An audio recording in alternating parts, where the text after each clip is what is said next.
Yo les amis, j'espère que vous allez tous très bien et je suis super content de vous retrouver pour une nouvelle analyse avec un jour de retard, désolé. On s'intéresse aujourd'hui au match de dimanche et à ses conséquences. Comment le Bayern a-t-il fait tomber Paris? Que retenir d'hier? À quoi ressemblera demain?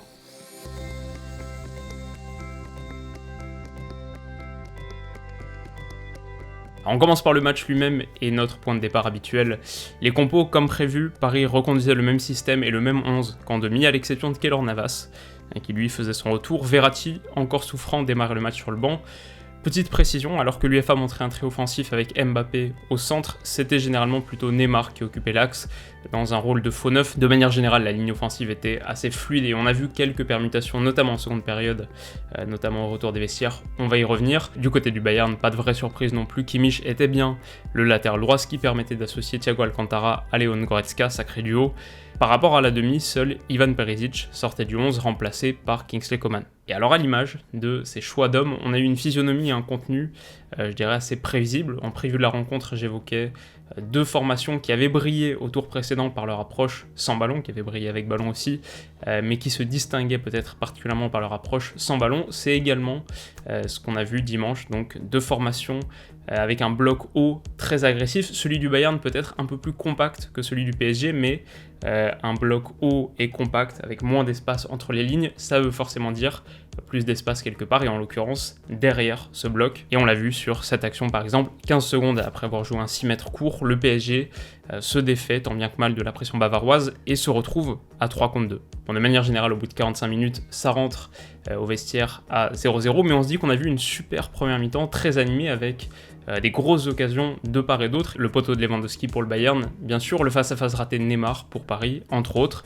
Mais pour autant, je ne sais pas si on s'attendait vraiment à vivre un second acte du même niveau. En fait, dans ma vidéo prono du match, j'évoquais le fait que en demi-finale, et ça valait pour les deux équipes, mais peut-être a fortiori pour le Bayern, en demi-finale, on avait vu des formations dont le niveau d'intensité déclinait sur la fin et même assez brutalement. Je trouve que ça a été encore le cas ici, et du coup, dans ce contexte, on avait de bonnes chances de penser par contre que le premier but allait être décisif. Ça a été le cas, et alors qu'en première mi-temps, Kimmich se projetait assez peu vers l'avant, peut-être parce qu'il avait Mbappé et Neymar dans sa zone.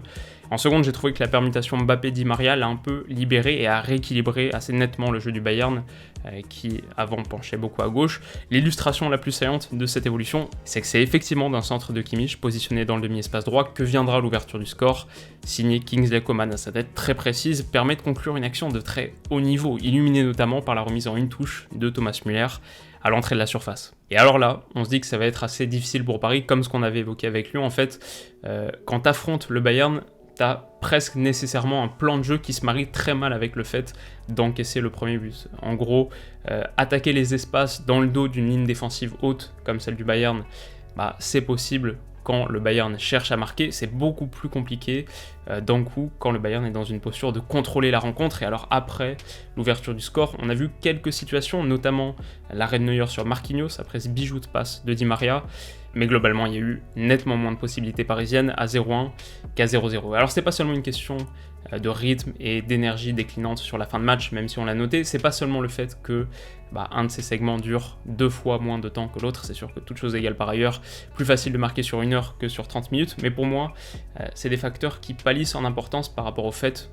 le facteur principal, par rapport au fait que le Bayern, une fois son avantage au score acquis, a su contrôler le tempo et a su limiter son exposition. Alors c'est peut-être là aussi qu'on voit la différence entre ce Bayern et un Atalanta qui lui aussi a mené au score contre le PSG.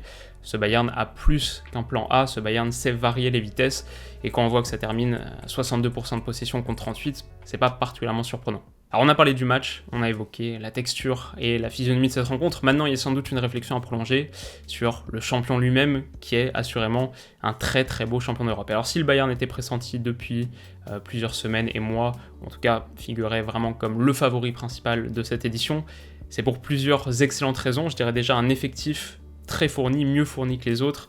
Sur cette finale, quand Paris fait rentrer Verratti blessé, Kurzawa, Choupo-Moting, Draxler, le Bayern peut régénérer son 11 avec l'entrée de Zule, Tolisso, Perisic et Coutinho.